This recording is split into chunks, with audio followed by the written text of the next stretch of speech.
kwata tata. Mashallah. Kwata mmwe. Mashallah. Tugenda ku birthday ya Hamisi. Omusajja wamwe ayogera nnyo. Gwe nabagamba oyawo. Oyawo. Ayogera atandise okwogera.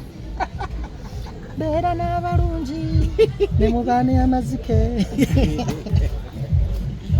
Tugenda ku birthday ya Hamisi Segujja. Gwe omwana ali mukola mubeeko. Ogenda kunsasula. Tugenda ku birthday ya Hamisi Segujja. Manager Kawawa. Naye kati ekitwekwesezza eno tetwagala tulabe paka tusooka tubeere wano abenga ono yagenda omuwa ekirabo yagenda omuwa ekimu bakuyitani Nakalema Michelle ozanya mu afro tonabayingira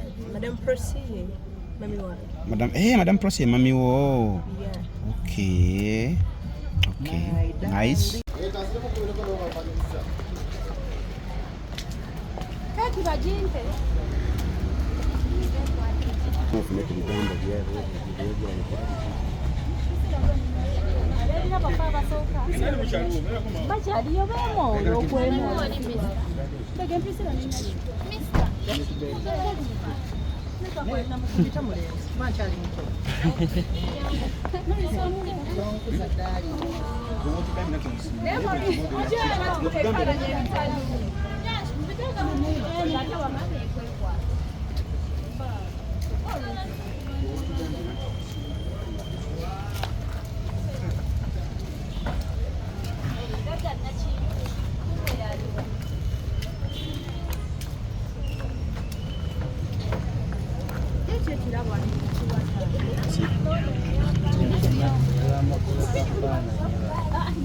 Gwejayo ekikula.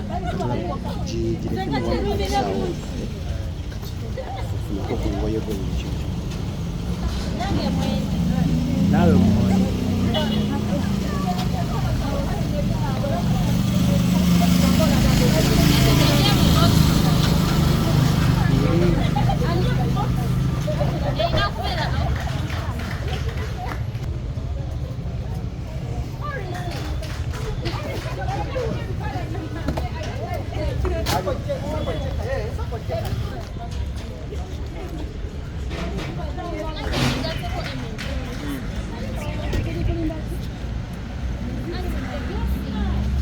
Watu wache tukola.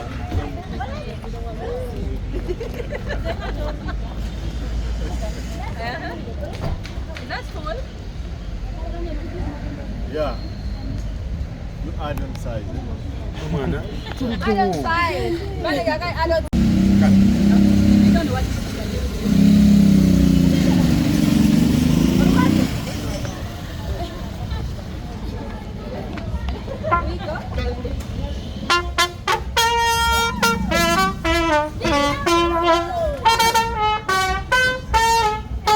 Ogenda kudduka mu kokate kuita. Reaction ya Hamisi.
buli muntu yenna waali alina essanyu ku mutima era netwagalawo wannaku oba olina ennaku nga munnaamu akulinaanya agiyina oba agazikusiiga mukooneko mugambe nindaamu katono male birthday ya Hamu International ebirala tunaakola ki tunaabiraba. Director waffe yazaalibwa olunaku olwaleero ng'ennaku z'omwezi 2 omwezi ogw'omusanvu era essaawa ntanayiga kwogera kati nze ngenda mwogerera n'okweyanjula tugenda kutandikira mu kasonda wali nga tutambula bwe tuti paka gye tugoolera nga buli omu ayogera erinnya lye olubadde bw'oyisaawo kyokola na lwaki oli wano na birthday boy omumanyi ngaani tutandikira wano ne tutambula bwe tuti.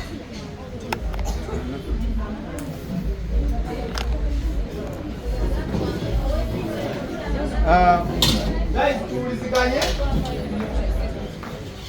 Afrovision manya nze Maurice Jordan Kawaisa zanyira mu Aromatic Entertainment.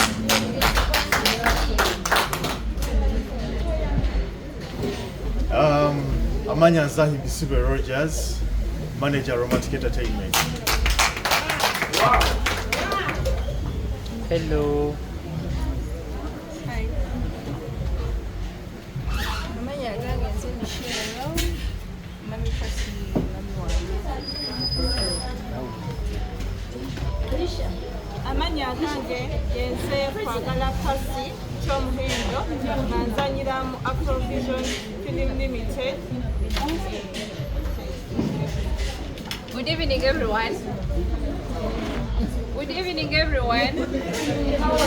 Amanya gange Nyiraneza Emily ngazanyira mu Afrovision. Good evening. Amanya Trosi Mariam Chintu, Secretary Afro Versatile.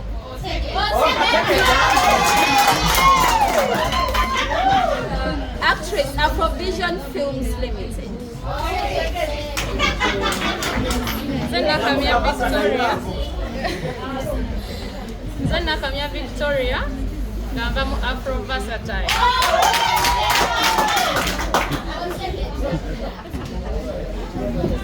Chiruza Farida Mbege. Gandhi Treasurer. Wechibina kino kyonna. Ate era Gandhi Treasurer mu Afro Versatile. Ate era Gandhi Treasurer mu Rich Auntie.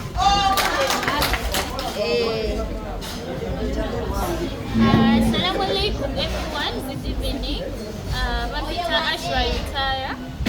nga nva mu Afrovision ate era nga nze secretary wa Afro Synergies.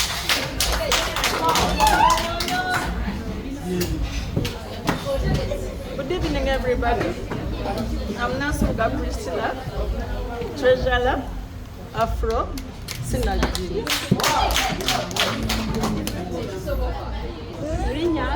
Nawile Goreti, I'm Afro Versatile. Okay, badde neyanjudde dda naye nga amanya gange Nzeko Busenje Natasha nange ndi wa kibiina kya Afrovision ate era nga ndi mu ba top A aba Synergies. Assalamu alaikum wa rahmatullahi wa barakatuh. Amanya gange yenze nabate wali.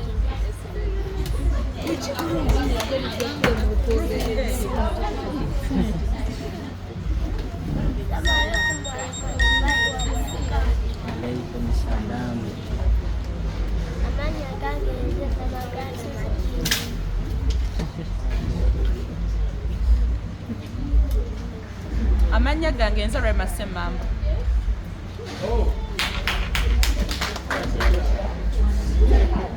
Amanya nze Sauda Kawesi.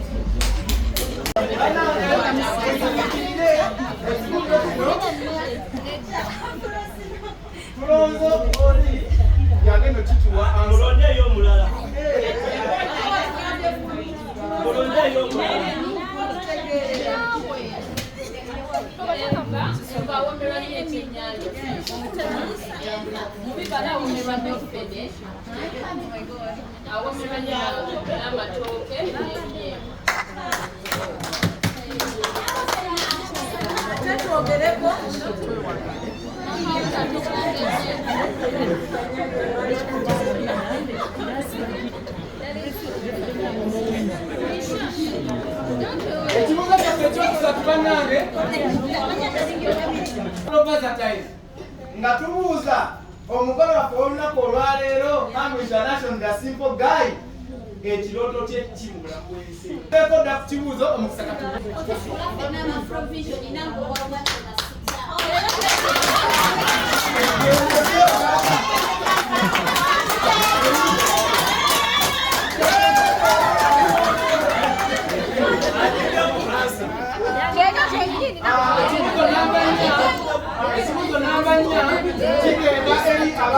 Roger and Uncle Morris.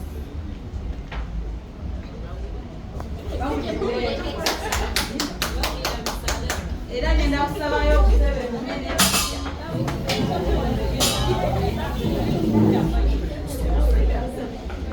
bannange eddiiro lyonna lya Mwalongo. Let me call upon Manager Roger to come and sit here and Morris also sit here. Uluswahili, eh? Darling.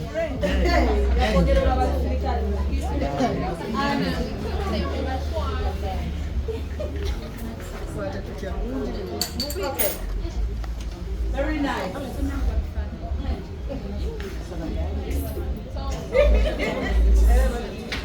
Okay, now these people are going to help me do my entertainment, okay?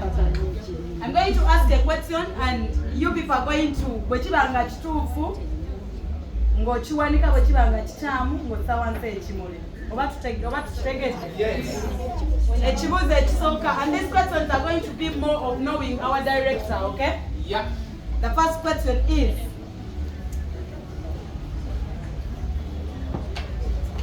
Director.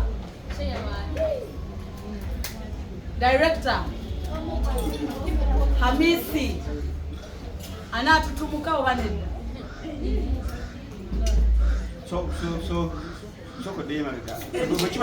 Ng'owanika osobola okuteeka wansi.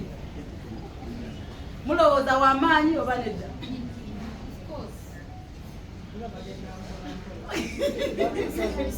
Teeka wansi.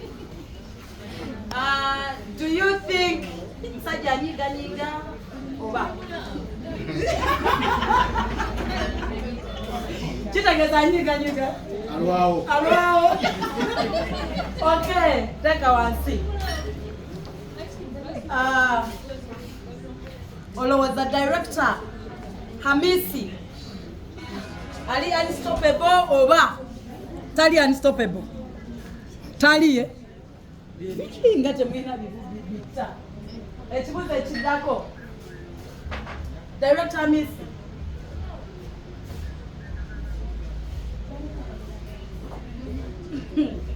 Director Hamisi isiye musajja wa mazima oba ne ina mukeko wansi. Ekibuuzo ekyokutaano mbuuza ebibuuzo 10 byokka. Ekibuuzo ekyokutaano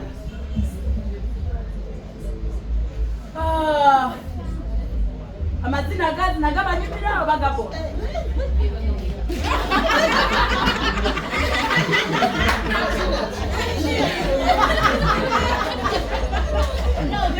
Papa, abantu bonna batadde wansi ebimuli. Your dance, you need to practice more.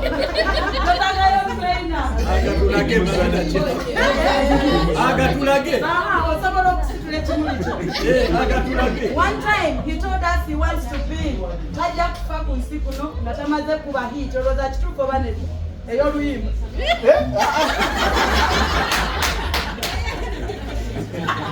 Papa, naye ng'okyeka abantu bandabakkiriza mukuba hit kati awo tukukinga ebimuli byaffe muza ebibuuzo 3. Olowooza Director Hamisi bwe bamuteeka ku stage, what can he do best of the 2 things I'm going to say? Asobola okuzanya nga gentleman oba mulungi nnyo ng'azanya nga kawaawa?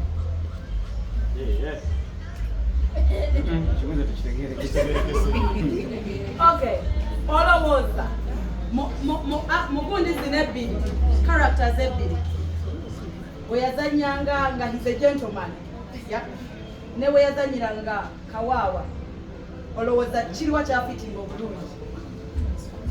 This time round you need a choice. You need to make a choice. See zonna. No, pick one. Tewali zonna nnungi. Ngoli wa mtawana sema. Luza ebibuuzo 2. Papa tumukubireko mu ngalo. Mtawana. Me and Papa, who do you prefer? Katinze oba A oba B. Okay. That was a funny one. Ekibuuzo ekyomwe wabula bibiri. 100% tugenda londako 2. Ku 99 n'ekikumi. Tutugera tanka na 99 bw'obanga omuwa percentage omupi industry wali ku 9 n'ekikumi omuwa mega. Ekikumi tuwanike, 9 wansi. Omuwa mega. 19.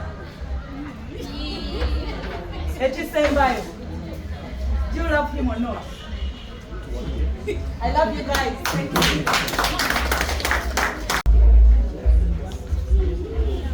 Assalamu alaikum wa rahmatullahi wa barakatuh. Abenzikiriza endala Omukama mulungi. Ekiseera kyonna nnyo bizinensi yaffe. Sweetie, tukwagala nnyo, mwebale nnyo mwebale bannange okubanga mwagala Hamisi. Mu butuufu sirina bigambo bingi nnyo, bigambo byange bitonotono, naye kyennyinza obbagamba nti nsaba Allah wa buyinza ayongere asitule ekibiina kyammwe. Kubanga kiraba mu gurupu yaffe eyeevudde naye nga sikimanyi kinene bwekiti. Naye bambi kinsanyusizza nnyo kigazi era nsaba Allah wa buyinza ayongere abakulu amagaazi. Bakulya kali kamu kokka nti bambi mwagalane ate buli omu awe munne ekitiibwa mujja genda mu maaso. Ekyo ate mwekolako lugambo mujja mala. Assalamu alaikum wa rahmatullahi wa barakatuh. Ati nga kuba tulinawo ne ka program tumanyi Allah yakusukumira ku mbeera kamera yaffe yafa. Kati kangende endala obwekyokulya tusooke tulyo manyi buli kimu kirina okusooka kulya.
naye leero birthday ya director wa otegedde kati twakwatidde wamu director ne tumugulirayo ekirabo ekirabo kino nga tukugattako ffenna kuba kya kibiina waliwo Friday gye twali mu kibiina mu meeting nempulira nga director agamba waliwo akantu oba bakapangisa 5,000 oba bakayita batya sound kati kati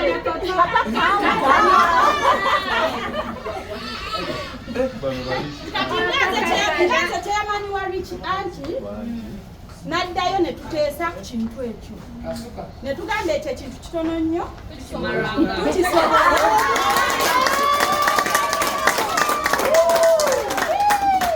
kati era ng'akakwakulizo kaffe wekali bwe tuleeta ekirabo tuleka tusimuludde omugole waffe tatwala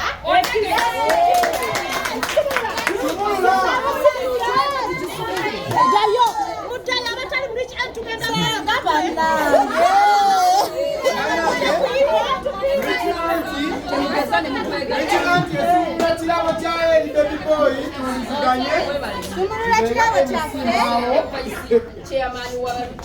twebaza Katonda nti twakisobodde nekukigula Director kisimbe n'omutima kubanga twakiguza na mutima gumu bannange bariti osemberayo nnyo koli Rich Jaji bannange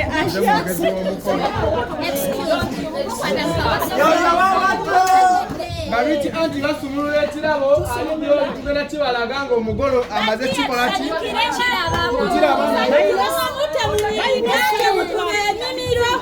ogomukundekere temunyinga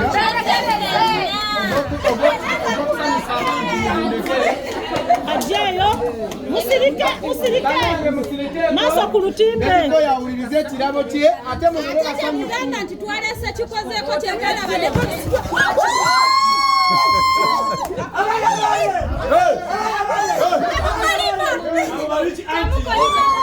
Banange ekirabo kyaffe weekiri tekinayonooneka. Wasembera nnyo tugenda bbalaga. Ekirabo buli omu wali agenda kiraba. Tukikwasa. Bannaye ba rich auntie. Baby boy ekirabo akifunye era kiri mu ngalo ze.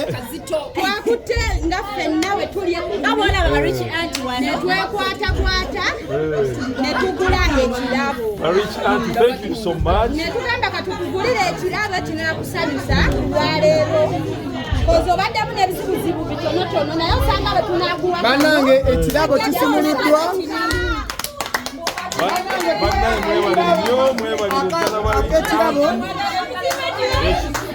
ekirabo kye baguze kyaffe ffenna.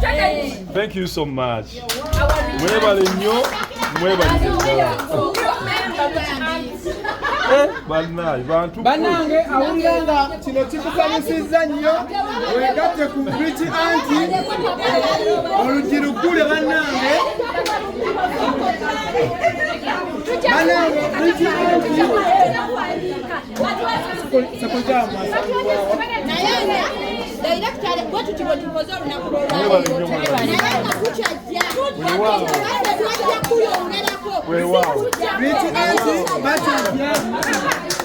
banange wenaatulakalire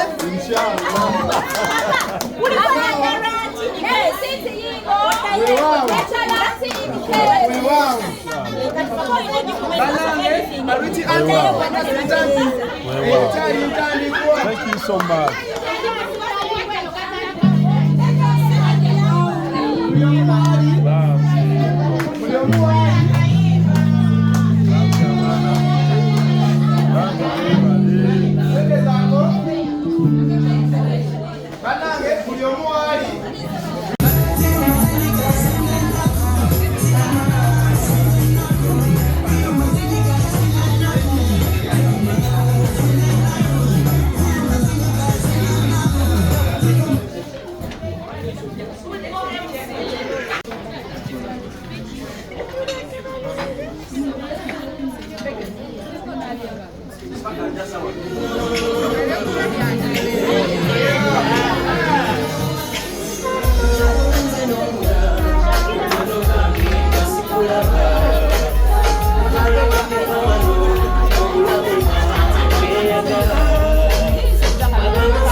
Eno muliki anti teeka kiwe tuba tugenda kukola ekintu olina okukikola oyagala toyagala. Kati era we najja ne mbagamba nti mumanyi nti tugenda kugula kirabo kya director njagala tumugulire omanyize sikamanyi nabagamba kana akantu akakwata amaloboozi saundi nebagamba tunagisobola nembagamba tetusobola butagisobola tujja gisobola nembagamba okuva kwasiya omuto paka kusenga omukulu mwena mbagalamu ssente tugenda kugula kirabo kya director. Sengayo mukulu waffe muliki naye nze teyamaani tuyegeeza nze mukulu tujje wemandogedde ekintu taddamu kati munange ne baleeta ssente ze nabagamba bonna nga we bali mu kibiina teri ataaleeta esente z'ekirabo ne bagamba akulwa director tumwagala nnyo kuba tuli wano kulwaye tusonde ssente tukuleeteramu.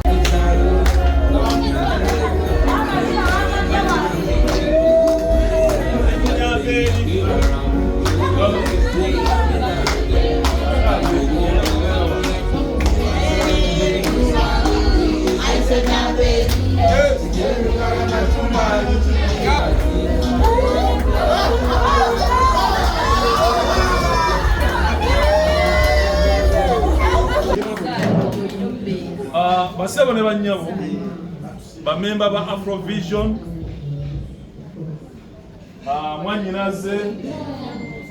mwanyinaze Nyashimbe omuzaana wa Kabaka yasooka tunuulira ono katannafuuka tebannamutikkira nabawaayo ekyafaayo ku mwanyinaze ono. Ssaabasajja Kabaka wa Buganda Empologoma Cuuculukoma Nantawetwa Nantasibwa Muge Sewufu bwa Musota ng'akyali Ssaabataka yalambulako eggombolola yeyeebudde ono yali kwayalidde ebiseera ebyo era ffe twavaawo nga tumanyi tuyingira lubiri kubanga Empologoma yamutunuulira nnyo ate ng'ebiseera ebyo kigambibwa nti Empologoma bwekutunuulira ennyo ebeekusiimye era twalowooza nti agenda kufuuka Nnaabagereka naye ndowooza waaliwo ebikono okuva olowooze muyita Muzaana. Muzaana tutandise okukulaba Muzaana maneja wange omulungi ow'ekitiibwa omukulu Anyimbisibwe Rogers, maneja wa Romantic Entertainment, muganda wange mutabani wange wakamenti munnange Morris Jordan Kaweesa sebo webale kujja omukulu ow'eddakula bamuyita Vitizi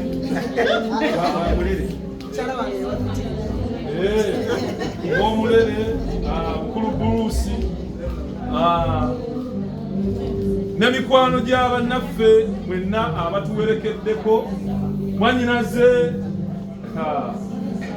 Namakula Tereza ndi musiimu nnyo laavu gyompa kakasa nange gyejja okuddiza weebale kweyunga ku Afrovision nga toli muzannyi naye ng'oli munnaffe mu mbeera yonna. Tuli basiimu nnyo. Neebaza muwala wange Rahma Semmambo, muwala wange Hajara Semmambo, mwebale kujja. Maama wange Sauda Kaweesi ate nga ye first lady wa muzannyi munnaffe gwe mumanyi Uncle Bashi awangalira Rwanda, first lady we. Tusanyusa okubalaba okutwegattako ku mukolo guno nga bamemba ba Afrovision badde mbayise ba Romantic nga bamemba ba Afrovision bajaguliza papa waabwe Ssekujja Hamisi Ssaalongo amazaalibwa ge ngawezezza olunaku olwaleero. Mu ngeri ey'enjawulo ngenda kwebaza ba Rich Aunties, mwebale nnyo, mwebalire ddala omulimu ogw'ettendo gwe mwekozeemu ate nammwe gwe mwekolamu okulaba nti mugenda mu maaso, kubanga ekigendererwa kyange kutuuka waggulu kugenda mu maaso bwe buwanguzi bwaffe, era nga bwe babuuzizza ekibuuzo ekyo bwe yakisse. Mwebale nnyo, mwebalire ddala. Ate era nga sinabavaako kambeebaze n'ekirabo kye musitudde ekya sound recorder gye muguze ku ssente zammwe, obutitimbi bw'ensimbi.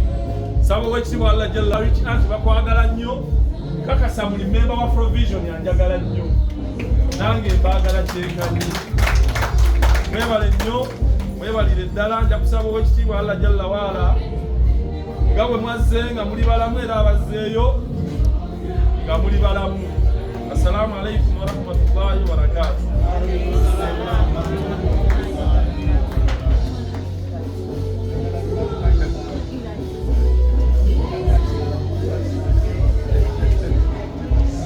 Bannange ekigambo mukwano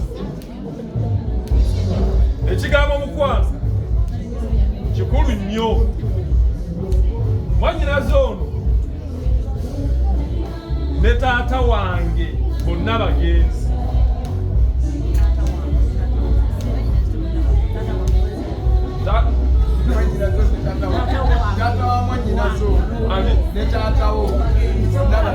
Bataata baffe bombi bagenzi. Taata wono ye yazinga owange. Mukitegedde ekintu ekyo kiwulira. Taata wa mwannyinaze ono baali ne taata bwe bati. Era ono yaŋŋamba ye yakula amanyi baluganda ddala naye nga bwali muki kati ffe naffe abaana twagusikira. N'abaali wano munno gw'ozannya naye mu Afrovision osobola okufuula mukwano gwo n'afuuka muganda wo. N'abaana bammwe ne bafuuka abooluganda. Ffe twafuuka baaluganda. Era ono ekimuluma kinnuma naye ekinnuma kimuluma. Anjagaliza nange mwagaliza. Yagadde balaga kantu ako abatamanyi mugaso gwaki bakwagalana. Assalamu alaikum warahmatullahi wabarakatuh.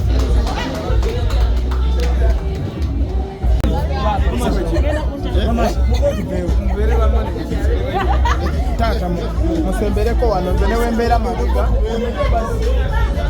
banaye ani DJ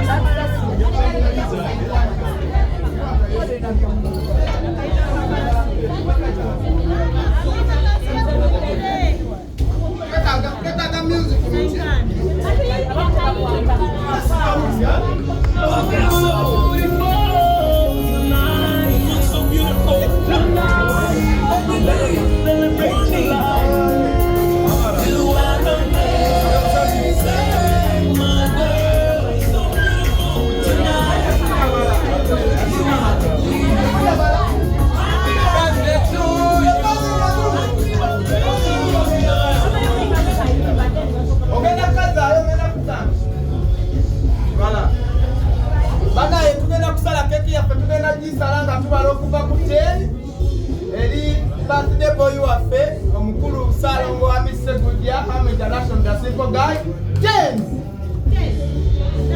9 6 4 3 1 0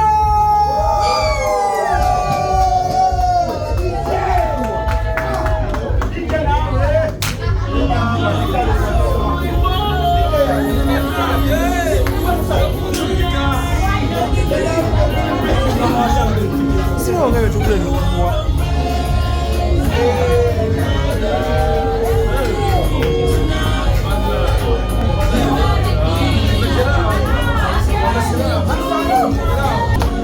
Vous mettez là, on va mettre